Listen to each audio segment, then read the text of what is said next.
In this podcast episode, I have special guest Tristan Scroggins, and he's a Nashville-based mandolin player, one of the stars at the bluegrass scene. And I actually caught him being on the road here, being in LA.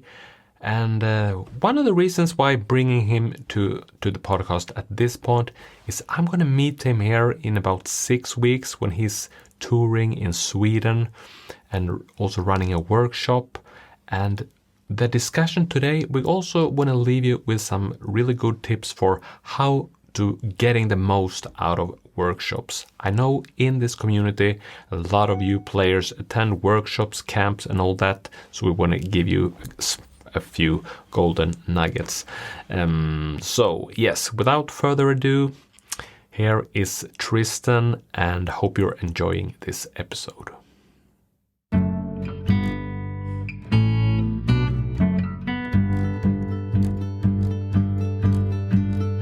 Hey there, music makers. I'm Magnus Zetterlund, and welcome to the Mandolin Secrets podcast. This is the place to get tips, inspiration, and stories that supports you on your musical journey.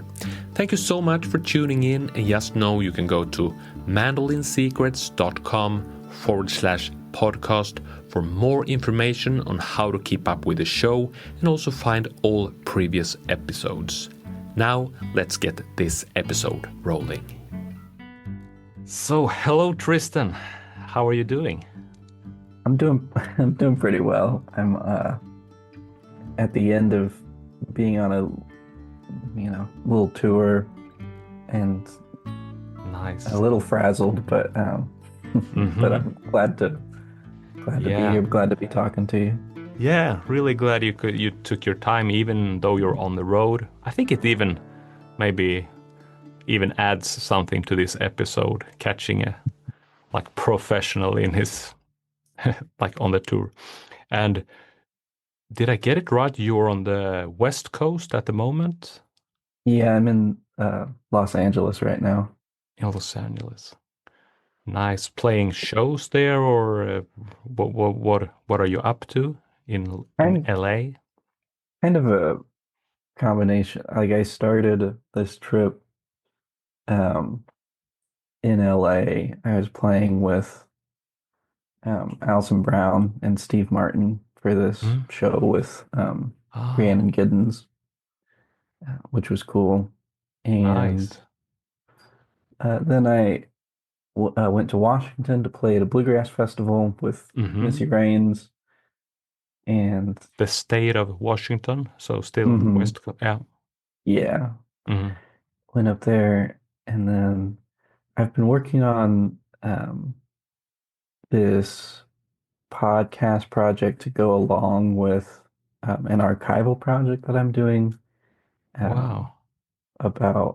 There was a newsletter in the 90s called Women in Bluegrass, and so I made a digital archive of those, and so me and my co-producer Carolyn Kendrick are re-interviewing a lot of those women, and so that's now I have a few days at the end of this tour to work on that project.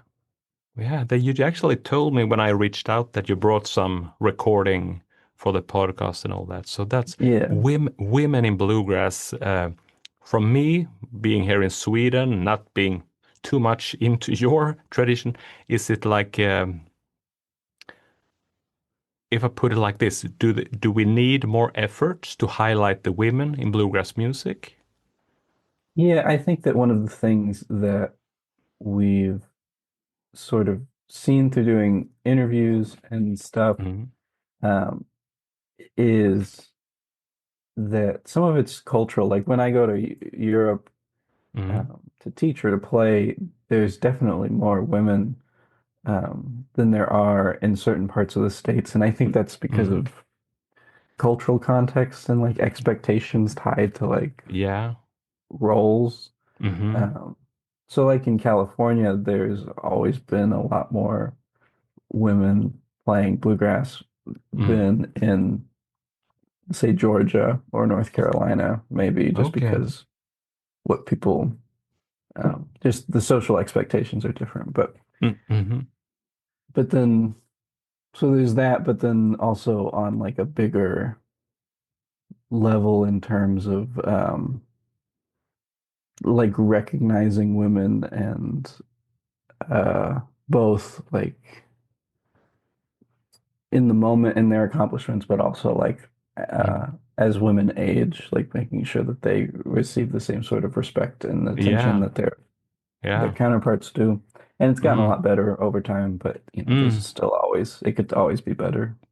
It's the same situation here, I would say. Mm, Like also, I mean, if you're going back uh, maybe 50 or 70 years, hmm almost no women were highlighted, even if they also carried a strong musical tradition, but hmm still, history is written by men, and Yeah. so it's been a. But I mean, especially women have been fighting hard to take the place and make space for it. But I also guess it's so necessary, and it's maybe even more powerful to see men involved in this in the movement of. I'm lacking a little bit like vocabulary to talk about this in Yeah. English, but I'm just glad to hear that you are carrying that torch, and because I mean it's a really important work for. Yeah. Mhm. I I feel lucky to get to, I don't know, work on it. I've always just been around a lot of like my when I played with my dad growing up, he always Yeah, hired women, and so it never nice. seemed weird to me or anything. Mhm. Mhm. So it's been really nice to get to Yeah. like go around and like talk with people. Mhm. And my co-producer Carolyn is also really Mm. brilliant and Mm. Yeah. great I'm to work looking with her. forward to see what that podcast will be like. I'm interested to learn more about that. Yeah, I think it'll Uh, be fun. yeah, and now that you mention it, maybe it's not a coincidence even that because I know about your few of your projects is also with Missy Baines, like a very hmm strong female character. Yeah. Um, so and also with your other duo, you're playing with hmm the Rose. That's right. I forgot her first name, but Alyssa. Alisa Rose it is.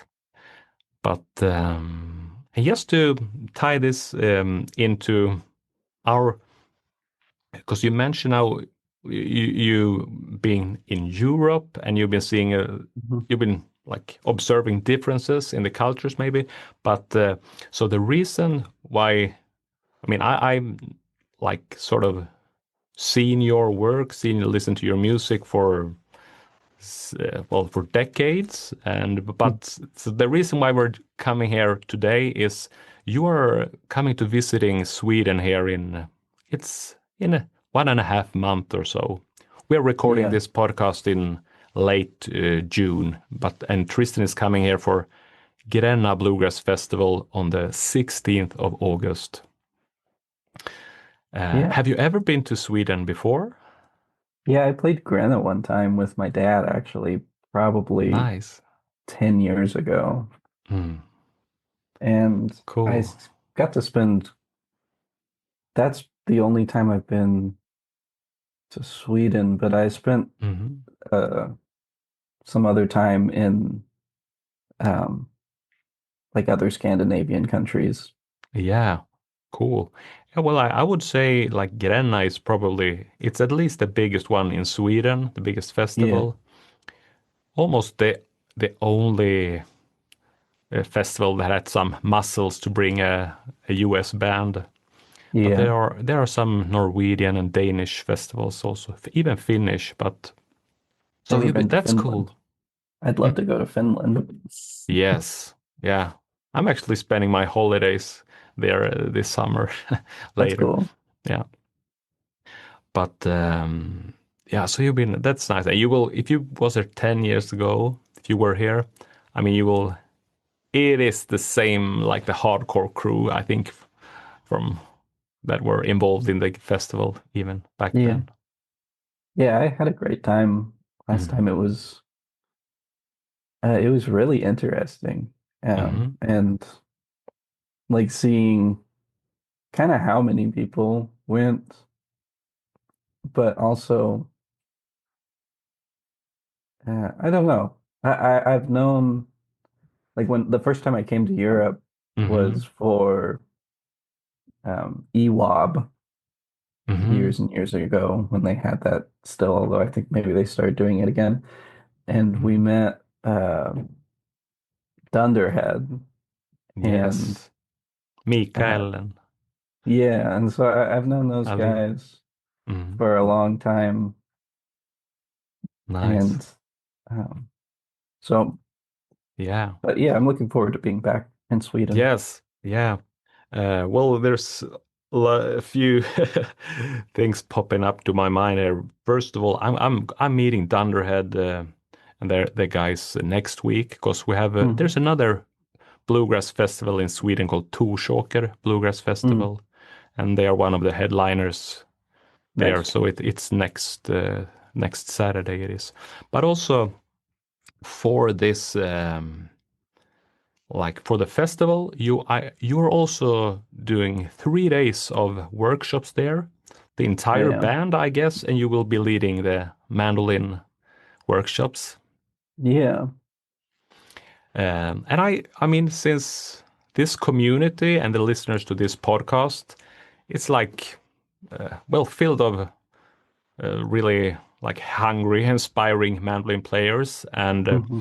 and I know a lot of these players are attending camps, workshops, going to festivals this summer. Well, year around, of course, but more maybe focused here in the summertime.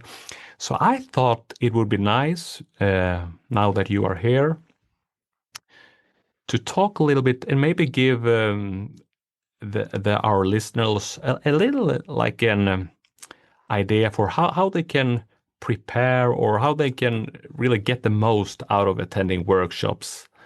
And I was like, I haven't talked about that earlier on, but now Hmm. that I started to think about it, I came up with a few ideas myself, Yeah. both from the perspective of leading workshops as I'm doing, but also now I'm going to attend your workshop, by the way, the 3 day workshop. Okay. Yeah. Okay. Well, I'll try to, hopefully I'll be informative. Yeah, and I mean for me it's about I take every chance I can to be around well people Yeah. like you and well so and you know it's really rare that you can have a group of mandolin players like that in Sweden. Yeah. Mm. It happens well 2 times a year or so. And so, but that is actually something I wanted to ask you. Do you ever see a teacher or attend workshops or things like that nowadays? Sometimes, well, maybe not exactly in the same way. I think that it kind of, when you were asking me about um, getting ready for workshops and stuff like that, I was Mm-hmm. thinking about when I first started playing. I was pretty young, and Mm-hmm. I went to some workshops, and then like making a transition to like starting to teach at workshops, now Yes. for the past Yeah. 15 years or something. And Yeah. um, so I don't, it's not that I don't like go to camps as like, but if I'm somewhere teaching, I'll sit in on other people's classes. Mm-hmm. Usually if it's like I taught at a camp a couple of years ago where Marla Fibish was also teaching. Marla's a great Irish style mandolin player, Yeah. and her and I sat in on each other's classes, and then we like Mm-hmm. compared notes, um, Wow. which was nice because I've Yeah. always struggled with Irish. Like I love playing, Mm-hmm. love listening to Irish music, but Mm. It never sounds right when I try to play, and we sort of figured out she felt the same way about bluegrass, and it was like Mm. where the emphasis is almost like completely opposite. So that was part of Mm. why we were That's having trouble. interesting. Yeah. But also other instruments, like if somebody else is teaching another instrument, I'll go to those. Like Yes. anytime I'm around Alan Mundy, I'll go to his banjo workshop and stuff. I think there's a lot to learn from how other instruments think about what they're doing and stuff. Absolutely. We're talking about that. I was teaching, well, I was supposed to run a mandolin workshop at Torsåker. I think this is 3 years ago, Hmm. but it didn't show up any mandolin players for my Oh no. workshop. Oh no. And it's, I mean, I'm not too surprised because it's a smaller festival and not, but Yeah. then I had a chance to sit in at the fiddle workshop then. Hmm. It was this Czech fiddle player, Ondra Kozak, but Mm. well, doing my best to follow along on the mandolin, but he gave me, I mean, a few like golden keys for like the bluegrass sound on a fiddle Yeah, workshop, totally. like how to do this pickup lines, like targeting Hmm. the note, the melody note, sort of, in if it's a Hmm. fifth, if it's a third, or if it's a root, and how to approach that. Yeah, And that was like an, yeah, I mean, like an eye opener for me. Because definitely. honestly, I haven't played bluegrass for so long. It's actually, I would say, about almost 3 years since I got more into it. Mhm. So I'm now pretty new to it. But so this podcast will actually be published a few weeks before we'll meet at the workshops in Grenna and all that. So what can like people sort of, or I can actually start by asking, do you do other workshops also this summer, or is it the Grenna that is the one? This summer, I'm not doing too many other ones. I think off the top of my head, Hmm. um, I were teaching at, there's a camp in Michigan that we're teaching at. I think it's Michigan. Is it the it kind of, Great Lake Camp or something? yeah, Great, yeah, yeah, it I've is heard the about Great it. Lake. Yeah, yeah. I've never Hmm. been to that one, so I'm excited. I heard Um, so much good about it. yeah. You and me have this acquaintance, can you say, like Hayes Griffin? Oh, that's right. Yeah. Yeah, and Hayes has often been to Great Lake Music Camp. Yeah. The last Um, time I saw Hayes was last year when mhm. at a camp in Idaho in Weiser. Ah, Um, yes. and I've it kind of Mm. fluctuates when I'm like teaching workshops more or less Mhm. because I'm like touring full time with Missy. Yeah. Yes, It makes it hard to like block off a whole week usually to teach a workshop. of course. But with Missy, Missy herself is a great teacher, but also everybody in the band is Mhm. teachers. Yeah. So we've actually done quite a few um, camps and festivals and Mhm. workshops teaching like as a whole Mm. band, Wow. like we're doing at Grenna. Yeah.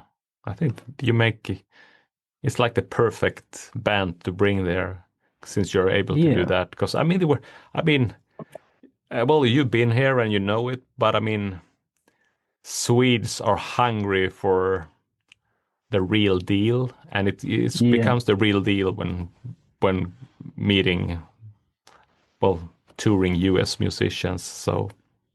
yeah. And so do you have an idea what can people expect during a workshop like that when you have, because also you have, here's actually 3 days that's Mhm. makes it possible to plan a little bit more, I guess, than only coming in doing a 90-minute thing, or Right. yeah. Yeah, I think that when I teach now, a lot of what I do, because everyone kind of has a different way that they approach it, obviously. And for me, it's hard for me to focus on any like individual learning for anybody just because I don't know, it's hard for me to split my brain that way. Yeah. So I try to like do more broad overview stuff, but Hmm. when I have more than one day, then I try to like have these kind of different things that like lock in with each other that are like useful on their own. Yeah. And I think that I usually end up like having a lot of like written material for people to take home because I always liked Hmm. that as a kid. Like Yeah. I still when I'm if I like want something different or whatever, I'll go and like take out old notes from workshops. Yeah. And there's always you're never going to be able to absorb everything that's happening all at that one moment. So No. I think that that's the idea for me is to like the goal in that setting is just to inspire people to get people excited about going Mm. home and working on it themselves and stuff. Yes. Yeah. Um, and that in and of itself is also an interesting thing because I've talked with some other people who teach a lot about this, trying to figure out like it can sometimes feel discouraging, if somebody's trying to get like really, really good, being like, well, you really kind of need to devote like an insane amount of time to this. And I don't know, when you think about goals, Mm. everyone's goals are kind of different. Like it's if you're practicing with the intention of like just playing in a local jam, Yeah. that's like a different like what makes that feel good and sound good is different than Mm. being on stage in a band and performing. Yes. Yeah. Very different Yeah. thing, but I think that I don't know. I've started to feel like maybe it kind of breaks the illusion a little bit to like separate those things a Hmm. little bit too rigidly. And it's not Hmm. like they're like unrelated, but it's just Hmm. that's something I've been like thinking about a lot recently. But in terms Yeah. of just like teaching technique or whatever, it's like I have a Mm. pretty like Mm. structured thing of it. It's like this is how Mm. I think about Mm. playing the Mm. mandolin. Yeah. Yeah, but I think you also tied into this is the fact that meeting a group, well, there's going to be a variety of people, Hmm. different stages, levels, ages, ambitions, and all that. So that is, I think that's also kind of what one of the things that did want to share with the listeners that so. I mean, as a participant, we also have a responsibility for what do we want to get out of this sort of, and Hmm. that's why I and things that I was. By the way, it sounds great with the ideas for the workshop. It's going to be a lot of fun, and just like you, I also.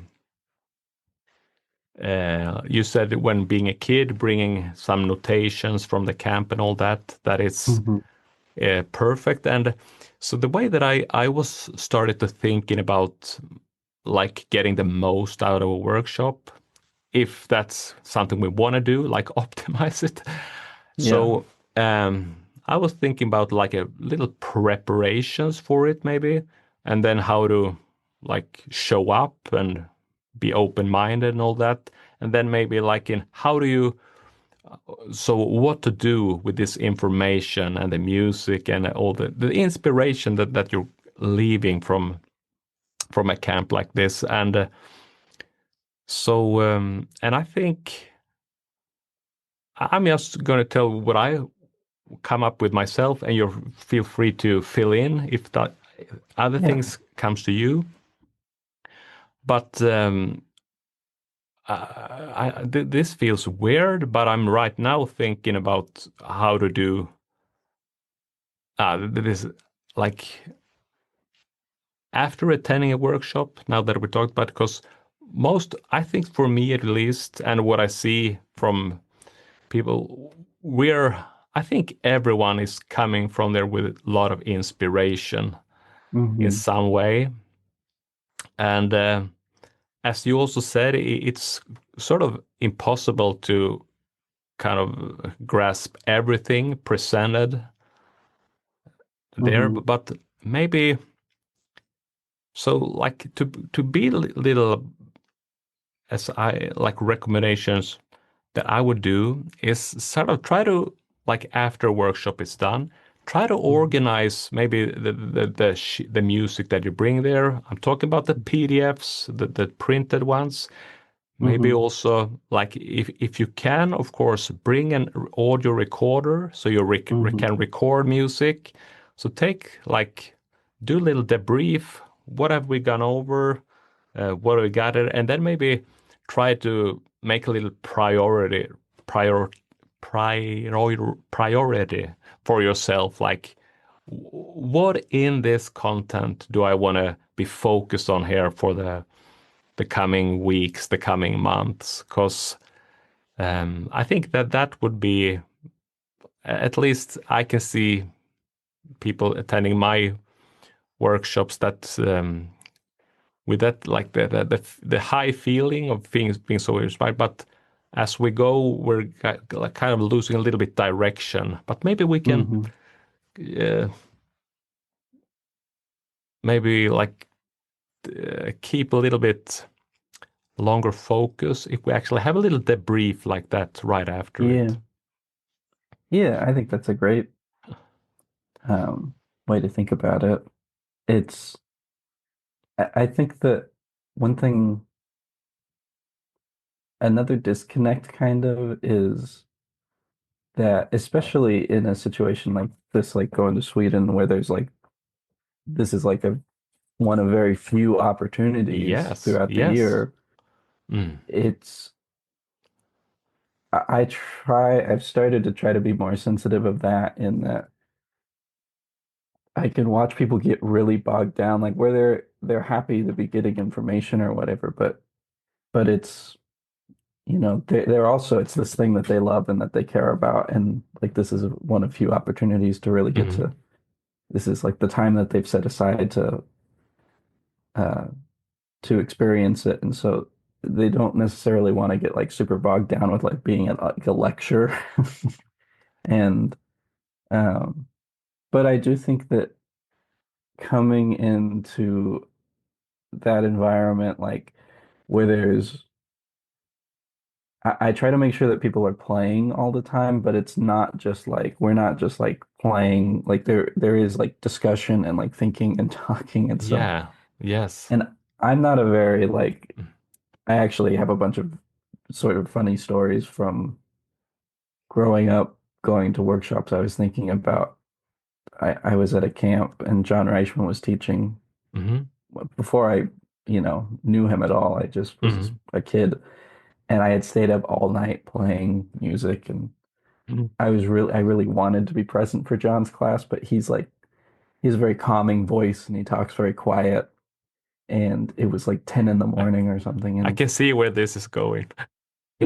I was just trying desperately to stay awake. And we took like a 5-minute break. And I fell Mhm. asleep so hard at my desk that he was like worried that I had died or something.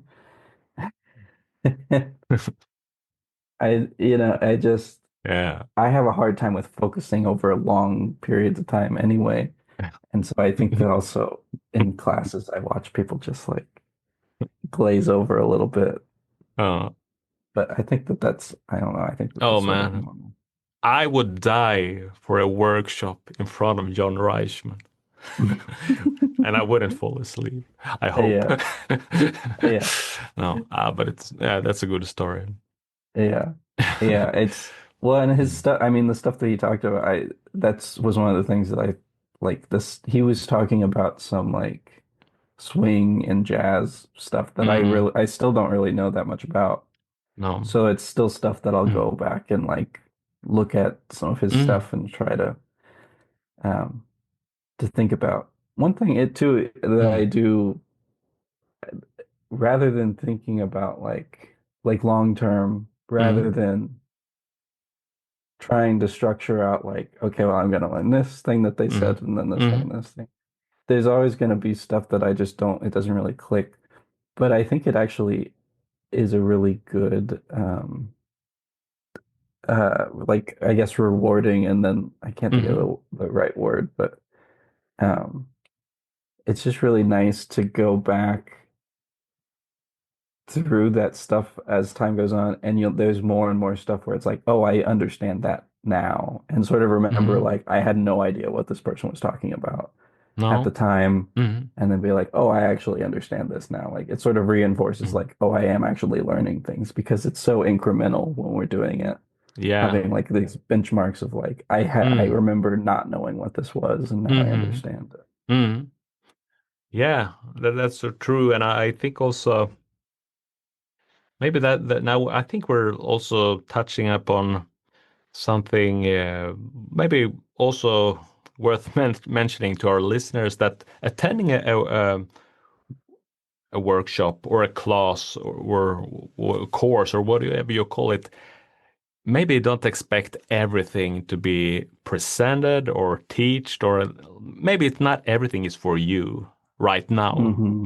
But there's Hmm. there. I mean, I imagine. I hope there will be. I don't know how big the group be in Grenna, but hope we're 10 players at least. Yeah, I yeah. don't know, but so and different levels and all that. So that's also one thing to keep in mind that uh, well, the teacher in this case it's Tristan and or but are there to like give everything Hmm. something sort of. So that's Yeah. maybe yeah, but it's usually not a problem, I think. But Yeah. um, I taught at Sore Fingers last year in England, hmm and they've been doing that workshop for, I don't know, 20 years or something. And I heard about it. be because it's it's also European, so it's like very it's like this is like the opportunity for a lot of people. Yes. Um, they have a pretty good culture of the classes are I think there was probably 15, 16 people in the class. hmm And it was people of pretty different levels and also like hmm different interests. Like not everybody was interested in bluegrass hmm specifically, No. but because they understand that like that camp, like because so many people go to that camp, there's enough money hmm to hire people to come to the camp. Yeah. So everybody was pretty understanding of like hmm everybody was at different levels and stuff. And Yeah. it was just like an opportunity to like sort of get this Mm. access that Mm. was sort of unique. And so there, Mm. it was nice that everybody Mm. was there was this culture of like you're saying, not every single piece of Mm. information is for everybody. No. Um, No. Yeah, and I guess well that you can expect a little bit of the same kind of mentality and the same group here in Grenna, uh, and so yeah. that's really nice because yeah, we don't have that many opportunities to meet a player like you. I was last summer. I attended a workshop with Radim Zenkel. Oh, cool. Yeah, you know Radim. Yeah, he's awesome. Yes, he's awesome. And we were two mandolin players showing up for that, and Oh yeah. it was I'm still drawing inspiration from those. It was a 90-minute or 2 hour thing or something like that, but it was he gave me yeah so much good He's stuff there. incredible. He I mean, is he's just the way he plays and thinks about stuff is just so unique too. Like but he's really very unique, amazing. very unique, very unique. Um, Sort of to wrap up the thing that I don't know why I took it in this order, like after the workshop, on the workshop, and maybe like before the workshop. One thing Yeah. two things that came to my mind, that is for everyone, bring something to record audio. If it's your smartphone, an audio recorder or something like that. Video is also most cases okay, but you should at least be able to capture audio because it's so valuable when going back to the material. And the fact that having someone like in person there in front of you, you can ask him, oh, can you please play that again, slow it down a Mhm. little bit, and you have the chance to. So that was one thing I thought of also, and maybe, or actually two things I have written down. Also, uh, this is very basic and not, but maybe show up with a new set of strings on your mandolin, like uh, set yourself up for this coming week. And also one thing that I did know, some workshops, there is a chance to like prepare a few of the repertoire that's going to be presented at the workshop or so. Differs from different places, but you can always ask, like, is there specific songs we're going to work on? And if there are, make sure you have a look at it because that will most often let you, like, yeah, you will get more out of it if you're not totally new to the tunes and songs presented. Yeah, definitely. Those are all good, you know, it's good advice. I I think with my classes, as you were saying that, I was thinking about I sometimes there are specific classes that I'll teach where it is like repertoire based and I'll like send, Hmm. if somebody asks, I can send them something. But Hmm. a lot of what I end up teaching is I kind of specifically do, like I'll provide stuff, written material at the end, partly Yes. because if I Yes. provide uh, anything written beforehand, then everybody in the class is like doing this the whole time, looking down at So it. true. So true. Yes. And a lot of what I uh, like ear training in general is like really Hmm. important to Mm. me, especially with Yeah. playing bluegrass, Yeah. where it's learning how to like, the ultimate goal is sort of like being able to hear something and express yourself through Hmm. your instrument in the Hmm. moment. But even before that, just like learning to trust your ear enough to like if Yes. somebody's playing something you don't know, to be able to play something that sort of sounds like Yes. it. Yes. And so that Mm. ends up being a lot of what I'm teaching. So Mm. having it be a little bit of a surprise, it kind of Mm. freaks people out, but I try to present it in Mm. a way where it's like Mm. almost like tricking people into learning something new, where it's like Mm. less scary. Mm. But Mm. Yeah, that seems like a wise. Do it that way. Um, and so the coming week, I'm doing two different workshops, like mhm. a fiddle camp on Wednesday, is playing Swedish traditional music. It's Oh, like cool. it's a workshop open for mandolin, guitar, Hmm. mandola. I mean, they call every plucked instrument is. So Hmm. we'll see who comes there, but um, and then I'm doing also like a 90-minute workshop there at Torsåker. So we'll see Okay. if someone shows up this year or not. Yeah.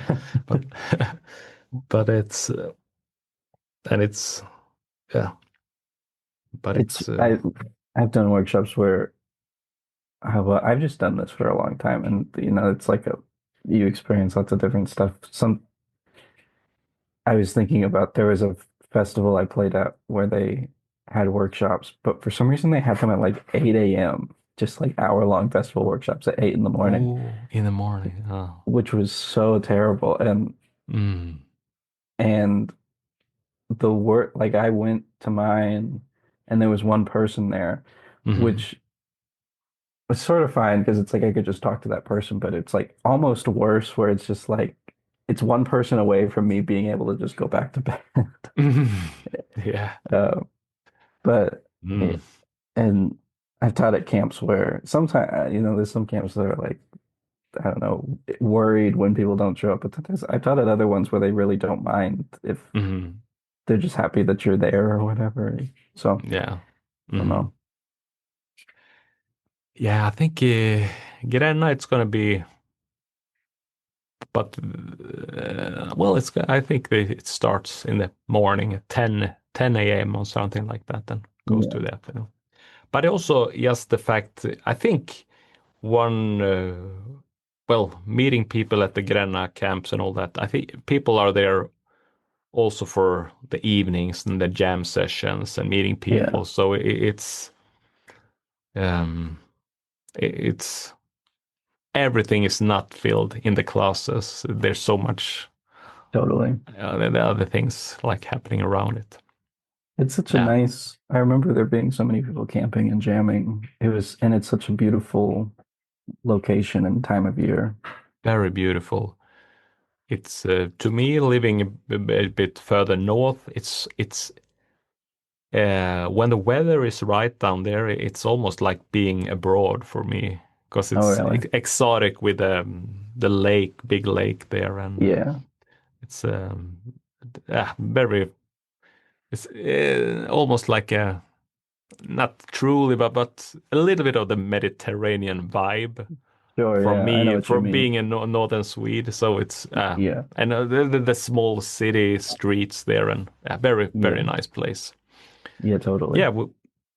So if anyone, by the way, listening to this, being in Sweden or somewhere around, highly recommend the Grenna Bluegrass Festival. The festival, as I mentioned, is 16th of August, and then there is going to be instrument workshops from the 13th to the 15th. So Mhm. who knows? Maybe we'll see you there. Um, This yes, tiny we'll. cat is running around right now. He's being a little menace. But he's more than welcome to Gizmo, join the Gizmo, come podcast. here. Come here. Yes, Yes. yes. There's so for for the ones listening to the audio here, we can see Tristan is holding up the cat from where his the friends where he's living. And with this said also, there is a video version available for all the members inside Mandolin Secrets Academy. So you could see the cat there, gray and Yeah, you white. got to sign up to see the cat. You got to pay extra Yeah. for the cat. That's the extra value we're adding here. Cool. Um, well, interesting discussion talking about workshops and all that. We could, I mean, but just to, I'm not going to make this interview too long. But what are like next thing happening for you here in the coming weeks before we meet? The um yeah, all next month I'm doing shows. It's mostly festivals with Mhm, Missy. mhm. Missy had a new album come out this year, and so we're touring to support that. We're Nice. playing a lot of festivals on the West Coast this year, or Hmm. on the western part of the country at least, and Yeah. so that'll be fun because I grew up in Colorado, which is on the in the western part, and Yeah. so I always like getting to go back. Mm. And And um, for how long have you been in her band? it's been Like about well, it's been about 5 years, maybe a 5 years. little more, but it's complicated because of the Mm. pandemic where we weren't Yes, really of like course. playing shows Mm. in public, but we were Mm. doing like live streams and things. Mm. Mm. So you Um, almost like enter the band and then the pandemic happened and I yeah, see. yeah, it was. Nice. Well, it was interesting and whatever for everybody, but it was, Mm. yeah, we Mm. kind of came out of it as like the band that it is now, and Mm. um, But yeah, I've been playing with Missy a lot. I've been playing some shows, and I have a few coming up. Actually, right after Grenna, I'm flying Mm. from Gothenburg to Oh. Philadelphia to play shows with Bronwyn Keith Hines. Um, Mm.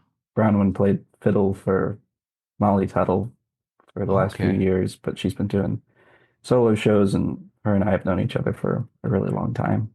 Nice. And that's been fun. Yeah. And um, yeah, those are the main Yeah. like I Mm. do lots of random fill-in stuff just whenever I can Yes. too. Yeah. You were like in Nashville based, right? Still. Yeah, Mm-hmm. Mm-hmm. yeah, That's nice.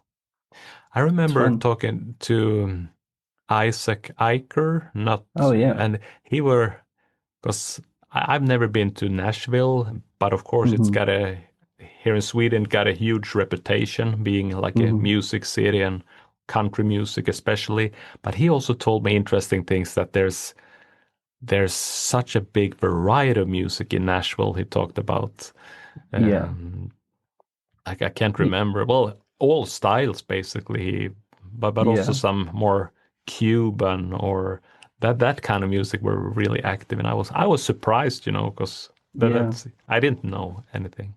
It's pretty, and But it's funny to think mm, about Isaac because mm, he's so involved in all of this like music in Nashville, but it's mm, none of it really crosses over into like the do you? bluegrass or country Hmm. community.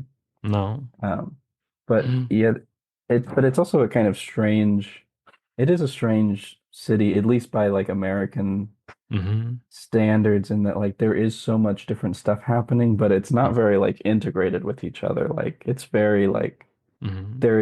there are these huge like other ethnic Mm, music scenes or just like mm, groups of people, but mm, they're all kind of like in their spot and they're mm, around. Like mm. there's a huge Uzbekistani population in Oh, Nashville randomly, and there's like oh, multiple Uzbek restaurants, but oh, like really? Mm, you would never like they're not on like lists of places to go or what. mm, I don't know. It's a mm, kind of funny mm. place in that way. Yeah, yeah. But you ended up there for the music, of course, and for the bluegrass and Mhm. country scene and all that. Yeah, I just Yeah. had a lot of friends. Mm, Um, mm, I decided to move because I wanted to be around friends, and so I was either going to move there or to Boston because I had a lot of friends mm, in Boston. mm, But Nashville had a lot more like business opportunities sort of associated with it. mm. Like Yeah, living there is yeah. interest. Like there's a lot of gigs that come up where somebody is like, "Are you free tomorrow to play on the Opry or whatever?" And Ah, so wow. living there is like Yeah. kind of the only way to do a lot of that stuff. Wow. That's so cool. I mean, it sounds really exotic for me, like hearing from someone like you that are really like in this music scene and that I'm observing from far away. And but it's very Yeah. cool. I really Yeah. wish I could Well, sometime go to Nashville, but also one of my favorite places to visit would be to go to Colorado. oh yeah. I mean, I've heard so much about Rocky Grass, the Telluride, the festivals there, and I'm also an ice hockey fan, and I know you have a Mhm. fantastic ice hockey team Yeah. there. So, Yeah. but That's really, true.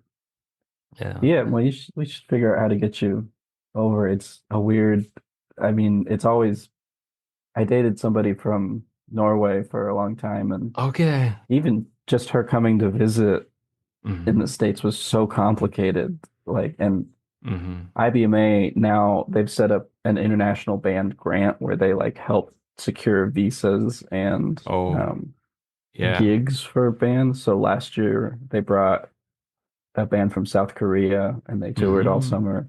This year, Johnny and the Yoo-Hoos from Hmm. Germany are Hmm. currently they're in Nashville and playing shows Cool. and stuff. But Well, it's yeah. complicated trying to come to the States. It But I hope is we can get you over very, there. yes, absolutely. And well, we don't have to go into that road, but it seems like it's not getting easier to get into the No, States. But it's getting legitimately concerning, like going to mm, Sweden and coming back. Like, oh, not that I yes. necessarily think anything will happen, but it's like No. randomly Mm, that's now a concern that like something mm, could happen. So yeah, it's mm. a weird time. Yes, it is.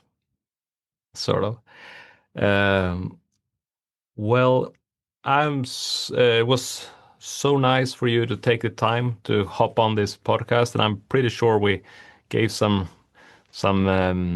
well, interesting discussion, but also some things for the audience to keep in mind here over the workshops coming up here in the summer and for the years to come. Well, anything here in the very end that you want to end? If well, I can first say if people want to connect with Tristan, I can recommend first of all his website, of course. It's tristanscroggins.com, simply. A lot of information about his bands, his projects, musics. He got books, like mandolin books, Mhm. and all well filled with good stuff. And also you're active on Instagram, for example. So check out his Instagram page, and it's well worth following, I would say. Appreciate But that. any other any other things that you wanna tell about upcoming things or people to keep an eye up for? Or Yeah, mm, I'll first say yeah, thanks for having mm, me. And I'm happy to talk anytime, and I'm looking forward to meeting in person at Grenna. I think it'll be great. yes, Um, I do, yeah, I just like doing different stuff. I like just making stuff, which sometimes is hard for like selling it or whatever, I guess. Partly because I would rather just give away everything. I don't know. It's like not a very mm, good business person, but um, also I like just doing so many different things. So like with this podcast, yeah, the Women in yes, Bluegrass thing, like mm, that's just going to be another thing on my website next to like mm, all of these other different things. I don't know, it's yeah, kind of hard to, but the website is, I try as best I can to keep it up to date with all of the different nice, things.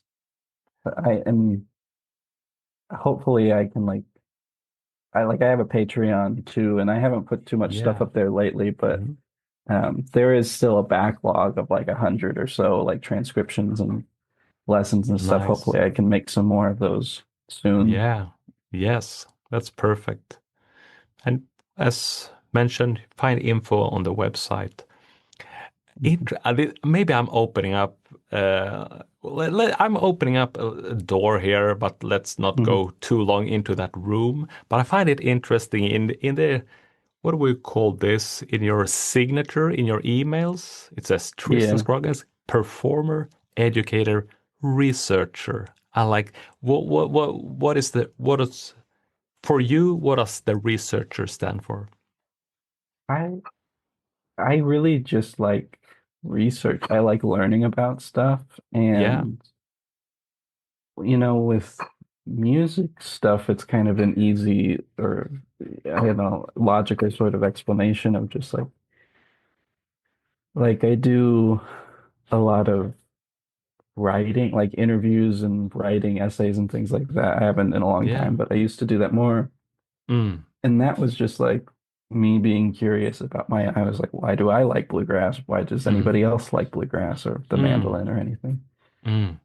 And I've gotten to do some different archival projects. Like I worked for John Hartford's family for a while, Hmm. um, archiving a bunch of his. He Wow. left a ton of stuff, and there was like this one specific project that I helped Mm. them with, and now this Women in Bluegrass newsletter. Like, Mm. Yeah. there's all these things. I just like, my apartment is like wall to wall covered in just like stuff, like old magazines and whatever. It's like, I just think all of Nice. that stuff's really interesting. Wow. So I Yeah. do a lot of just research. Wow. I like it. It's almost like sounds like maybe the subject is broader than that, but it's to me what you're telling now. It's a little bit like music ethnology almost. Yeah, Like, the- very similar. Yeah, that and mm, like I like a little bit of like with this project, mm, the podcast that we're working on, it'll be a little bit more broad than just mm, talking about like bluegrass specifically, more just about yeah. like community. And Mm-hmm. so there's been a lot of um, like outside books and things that I've been reading Mm-hmm. about that. The people like John Weisberger and others who were very helpful and supportive when I was first Mm, learning about bluegrass or whatever. They always had these mm, like non-bluegrass related books that they would recommend. Like one of them yeah.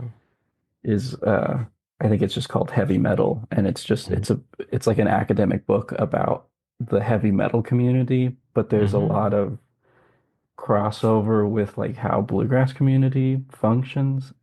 And right Right. now I'm reading a book called Enterprising Women, and Mm-hmm. it was written in the 90s about the very like uh, niche within a sub community of Star Trek fan fiction writers that were mostly Mm, women in the okay. 90s or 80s and 90s. Mm-hmm. And like the way that that community functions, it's not the exact same as bluegrass or anything, but like there's a Mm-hmm. lot of like insights into just like more broad sort of sociology All right. that I think are applicable to like when we talk about Mm-hmm. bluegrass or just whatever. So Mm.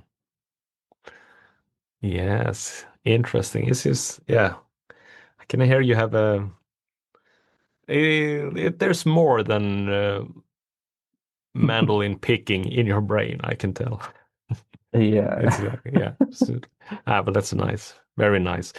Talking about, as you're talking about you writing, I can, this is Mm. probably a good way to end this podcast and the interview. I remember not maybe a couple of years ago reading a really good article by you about Mm. like what microphone to use for live concerts playing a mandolin and Oh, your experience with using the Shure SM57.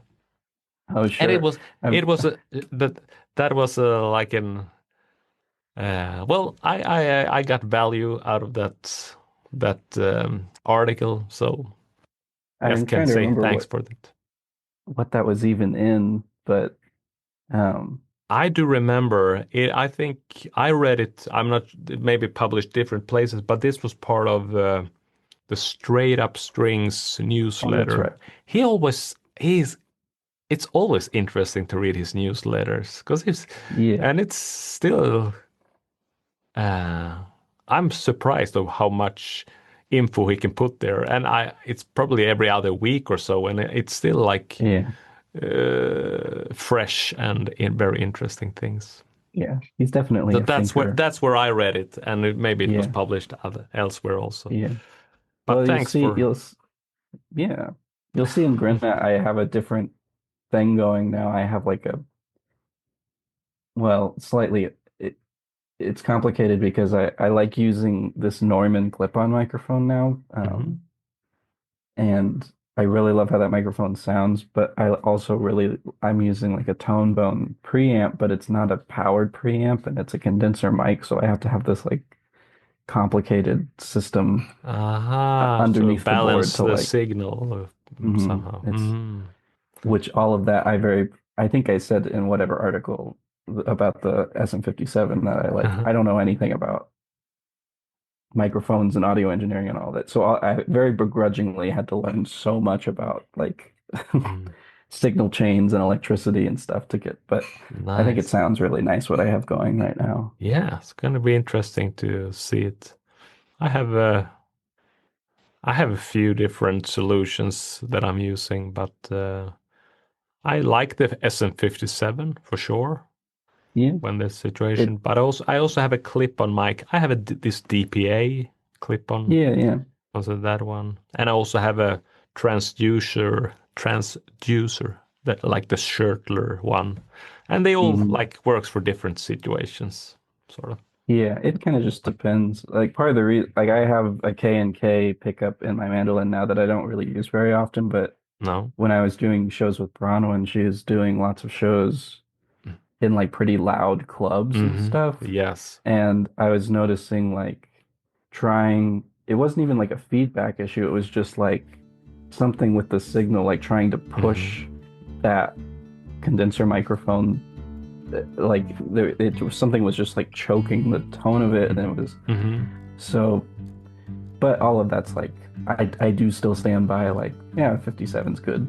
57's Mm-hmm. good for almost everything you're doing. So Yeah. Yeah. Nice. Well, looking forward also to hearing your shows in Grenna and that'd be great. having a look at your setup, the equipment and all that. We have time for all that when we meet. Yeah, It's yeah. nice. Thank you so much, Tristan, for showing up. This has been really nice, and so much looking forward meeting you here in 6 weeks. It is, and the podcast Yeah. will be released shortly before that. Yeah. Thanks, Magnus. Yeah, it was great talking to you.